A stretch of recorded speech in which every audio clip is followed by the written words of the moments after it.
Bon matin à tous les gens. Ouf, ça faisait très longtemps pour le coup. Voilà, TED en quarantaine. Voilà, un Français en quarantaine à l'appareil. Donc, plus un Français à l'EPFL parce que le l'EPFL est fermé du coup.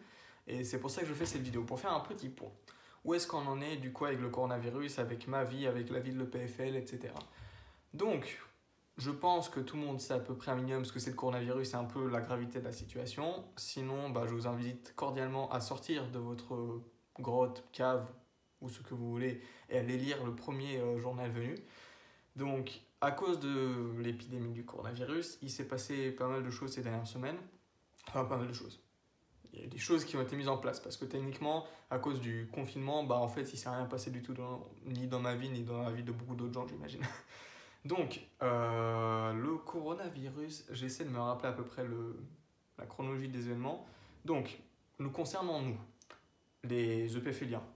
Du coup, ce qui se passe, c'est qu'à un moment, il y a eu, comme je vous l'avais déjà dit, je pense avant, une tout petit truc qui a été mis en place qui, en gros, interdisait tous les cours de plus de 150 personnes.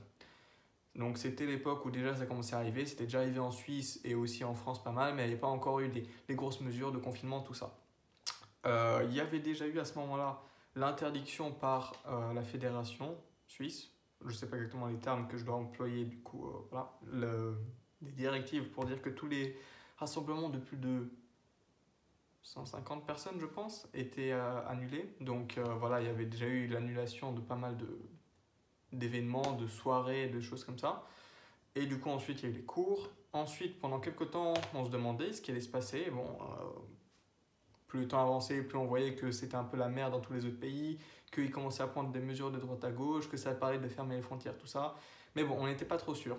Au final, ce qui s'est passé, c'est que du jour au lendemain, on nous a dit on ferme tout. Voilà, donc on a eu une annonce, en fait, le jour du discours de Macron, le tout premier discours pour ceux qui sont français ou qui ont suivi, donc où il a annoncé qu'il y aura un confinement, tout ça, je crois. Le même jour, en fait, on a reçu un mail de notre directeur, président, je devrais dire, je pense, pour nous dire que le campus fermait complètement. Tous les cours les cours présentiels étaient annulés et on passait complètement aux cours en ligne. Voilà. Et du coup, depuis ce moment-là, c'était un jeudi, ça devait être le 13, 12 ou 13, je pense, 12 ou 13 mars. À partir de ce moment-là, il n'y a plus aucun cours en amphi ou en salle de classe. Donc tout s'est passé en ligne. Qu'est-ce qui s'est passé du coup depuis ce moment-là? Eh bien, le PFL, je trouve, pour ma part, qu'ils ont très bien géré la situation. Donc ils ont très très tôt mis en place du coup des choses pour qu'on puisse suivre des cours en ligne, voilà, dignes de ce nom. Donc notamment, ils ont fait appel à l'application Zoom que je pense un certain nombre du coup doivent connaître aujourd'hui. Donc en gros, c'est un logiciel qui nous permet de faire des vidéoconférences. Donc ça nous permet de faire des cours en live.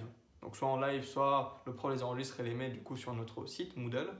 Il y a un prof qui fait ça, mais la plupart du coup font des cours en live. Donc nous on peut soit juste assister, soit carrément participer à la vidéoconférence et du coup prendre le micro, poser des questions, éventuellement du coup montrer notre face, pourquoi pas.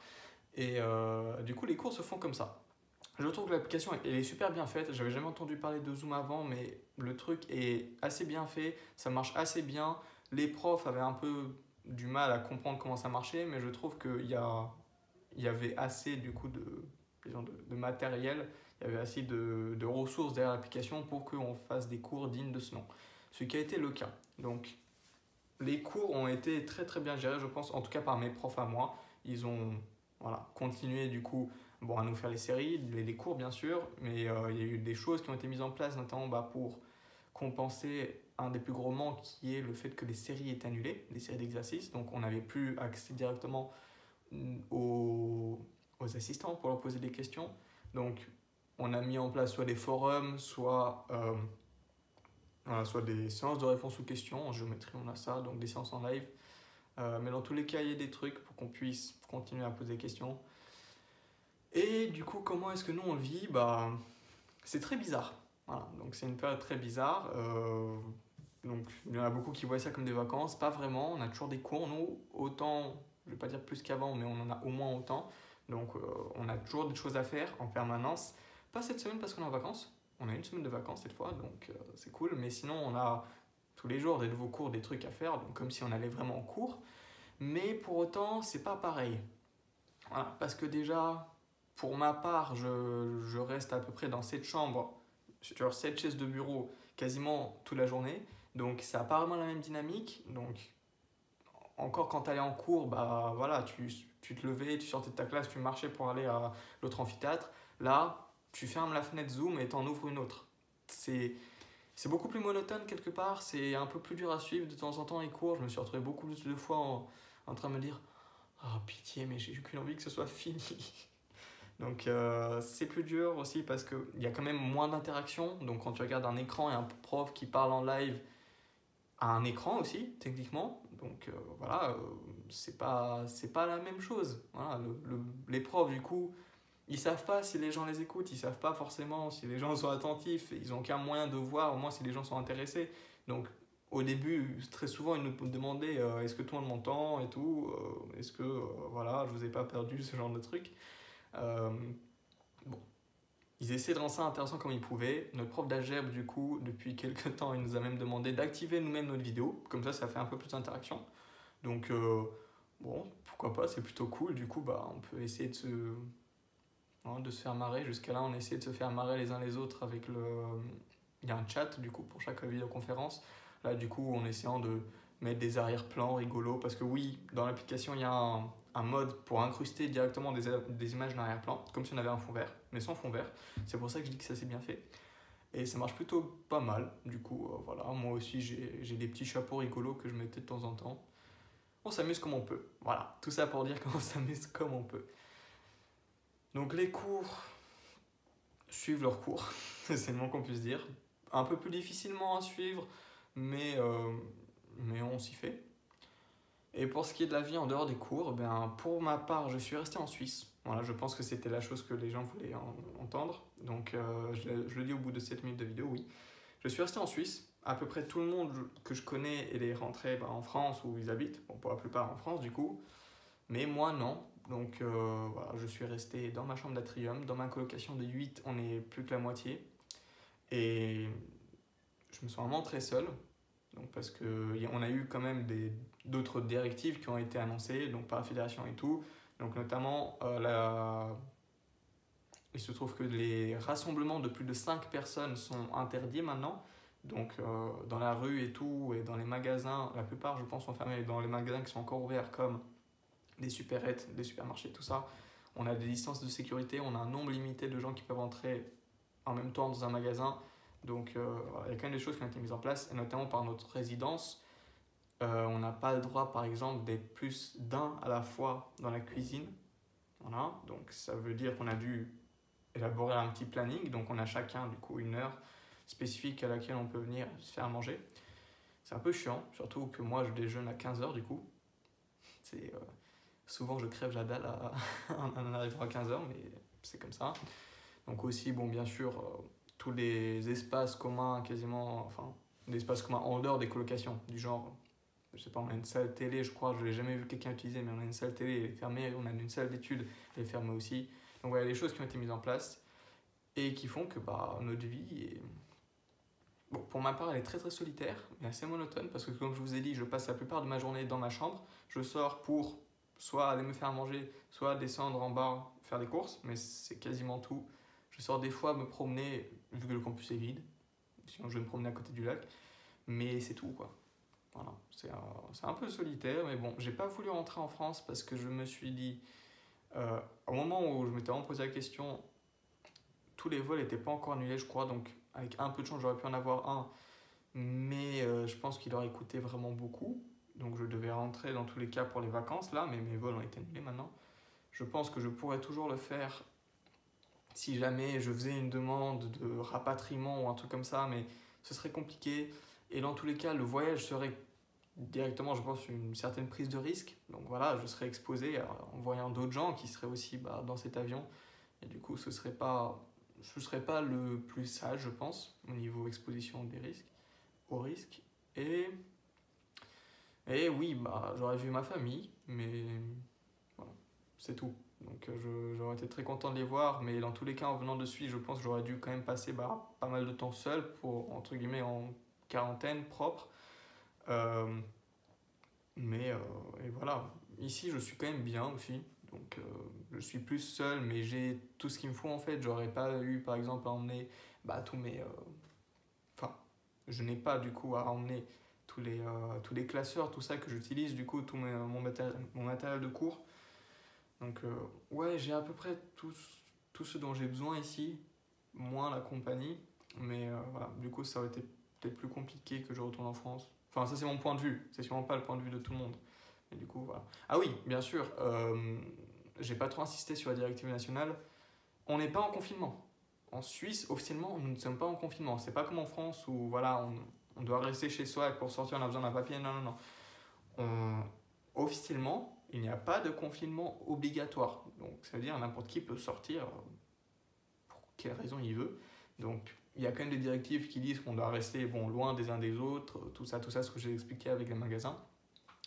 Mais sinon, on peut très bien sortir, aller se promener.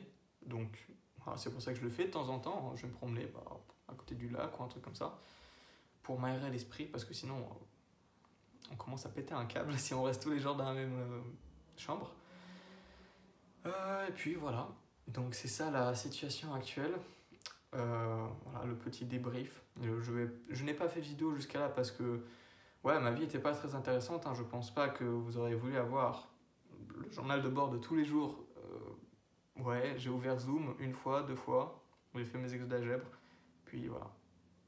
Non, je pense pas que ça vous aurait intéressé. Du coup, je pense pas que je vais faire des vidéos quotidiennement pendant quelques temps. Je vais peut-être en faire après, notamment parce que voilà, il y en a qui s'étaient posé des questions quand même, par exemple à propos de ouais, la vidéo commence à être un peu longue, allez, c'est pas grave, je le fais quand même. Il se passe des choses quand même à l'EPFL au niveau de la direction, parce qu'il se pose beaucoup de questions, notamment sur comment va évoluer la situation, donc notamment si on pourra reprendre les cours, d'une part, mais c'est pas le problème le plus urgent, dans le sens où, bon, s'il n'y a pas de cours jusqu'à la fin de l'année, c'est pas si grave. On arrive quand même à plutôt bien gérer les cours du coup en ligne, donc voilà, on s'est très bien débrouillé, je trouve, et la direction trouve aussi, donc ça a bien remplacé. Il y a des choses qui ne pouvaient pas être remplacées, comme notamment les projets de semestre, et surtout les projets du coup qui impliquaient du matériel, des laboratoires du coup qui ne peuvent pas être mis en ligne. Donc mon projet de programmation par exemple, il n'y avait aucun problème, il va être fait. Et du coup, les projets qui demandaient du matériel, eux, ils vont être annulés. Mais il y a quand même un autre truc qu'on ne peut pas vraiment remplacer, c'est les examens. Voilà. Donc c'est ça. Même si on a cours jusqu'à la fin de l'année, en ligne, c'est pas grave, mais à la fin de l'année, il faut bien qu'on fasse des examens. Et des examens en ligne, ça c'est très compliqué. Voilà. Donc le grand débat actuellement de notre direction, enfin celui dont on est au courant, c'est ça, c'est les examens. Comment est-ce qu'ils vont être faits, quand aussi, parce que du coup, une des solutions qui a été abordée, c'est que les examens soient tous décalés en août, ce qui voilà, fait un peu ce qui a eu un certain tollé, je peux vous le dire, au sein des étudiants. Donc les examens en août, ça veut dire que potentiellement du coup on finit les cours fin mai et on a 3 mois à attendre avant d'avoir ces examens. Donc ça fait très très long, mine de rien. Donc on peut voir ça comme plus de temps pour réviser, mais tu vas pas réviser pendant 3 mois, ça de 1, et de 2,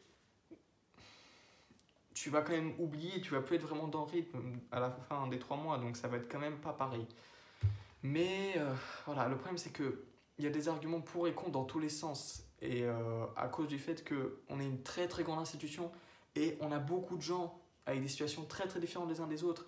Donc voilà, il y a certainement du coup des gens qui sont chez eux et qui ont, je sais pas, des familles à aider, des choses à faire qui ne permettent pas de bien suivre les cours en ligne, qui par exemple n'ont pas les moyens matériels, donc pas d'ordinateur, pas de connexion internet stable. Donc eux, ils sont très désavantagés du coup vis-à-vis de ça déjà. Ceux qui du coup voilà, pour les examens c'est pas très cool. Les examens du coup, est-ce qu'on peut les faire en ligne? Pour certaines matières peut-être oui, mais pour certaines autres pas du tout. Donc clairement pas. Moi pour la plupart des choses que je fais du coup en maths, étant donné qu'on a besoin de beaucoup rédiger, c'est pas faisable, pas vraiment faisable. Mais et même si ça l'était, ça pose le problème quand même, ça pose le problème de la triche. tout simplement. Parce que n'importe qui peut aller prendre son cours et aller voir du coup les réponses. Voilà, ce qui serait d'une aide incommensurable. Donc voilà ça, et puis du coup le fait que, étant donné qu'il y a beaucoup de gens qui n'ont pas vraiment les mêmes chances, qu'il faudrait y aller mollo sur la notation, voire même jusqu'à aller jusqu'à annuler tous les échecs d'EF. Donc ça veut dire que notamment ceux à la MAN ou ceux qui sont à leur deuxième première année qui ratent, normalement ils peuvent plus se réinscrire, mais là c'est pas compté comme un échec, enfin c'est pas compté comme une réussite, mais c'est compté comme s'ils avaient rien fait. Et du coup ils recommencent juste sans plus de blabla. Il y en a qui ont proposé carrément qu'on puisse quitter le semestre, donc sans aucune encombre, juste pour pas qu'on ait à passer l'examen et au risque de foirer. Donc il n'y aurait aucune conséquence après, juste on reprend l'année suivante sans plus de discussion. Voilà, il y en a qui ont... Mais ça pose plein de problèmes, notamment pour ceux qui sont à la MAN.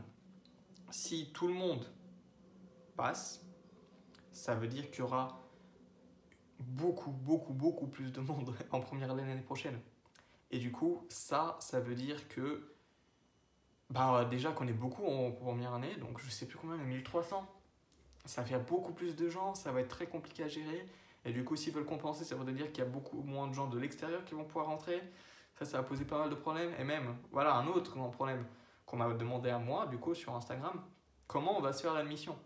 Parce que, voilà, l'admission se fait notamment sur les notes du bac, pour les Français. Eh bien, vous savez peut-être si vous êtes un élève français qui doit passer le bac, ou pas, mais il n'y aura plus de bac. Ah, les épreuves ont été toutes annulées si je ne m'abuse. Donc, les notes vont être les notes du contrôle continu. Et bon, ça c'est un autre grand débat dans lequel je ne vais pas rentrer, mais du coup, ça en désavantage beaucoup, donc ceux qui sont dans des lycées un peu plus stricts, disons, et un peu plus sévères niveau notation. Et du coup, qu'est-ce qui va se passer pour l'admission à l'EPFL par exemple? Est-ce que du coup ils vont quand même prendre ces notes? Non, on ne sait pas trop. Il y a beaucoup d'inconnus encore, donc il n'y a rien qui a été vraiment décidé, ni pour les examens, ni pour l'admission. Bon, nous, c'est des examens qu'on nous parle directement, pas vraiment de l'admission, parce qu'on est déjà admis et ça ne nous intéresse pas plus que ça. Je pourrais aller checker si vous voulez sur le site internet, voir si je trouve les informations. Et dans tous les cas, c'est encore des grandes discussions ouvertes. Ils n'ont pas encore pris de décision officielle. Je pense que ça va pas tarder à venir. Je crois le 19 avril, si je ne m'abuse. Donc nous sommes le 15. Donc dans 4 jours, ils devront nous annoncer en principe qu'est-ce qui se passera avec ces examens. Ça instaure un certain stress supplémentaire sur les élèves, je ne vais pas vous avouer. Donc notamment, en plus du stress de potentiellement avoir une maladie mortelle dehors. Bon, c'est des grands mots, mais voilà. Et le stress de rester dans une chambre toute la journée, enfin stress, plutôt déprime, mais voilà, la déprime liée au fait de rester toute la journée dans la même chambre. Bon, la vie est pas simple.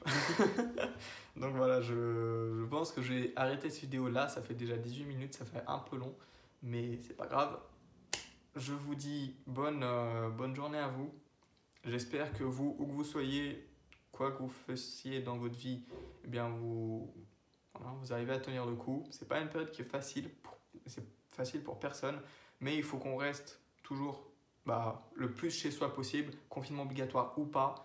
Si le confinement est obligatoire, d'autant plus, parce que voilà, on a ce rôle de rester chez soi. Bon, je vais pas plus m'étendre là-dessus encore, je divague beaucoup. Bonne soirée à vous, et puis à la prochaine fois. Ciao.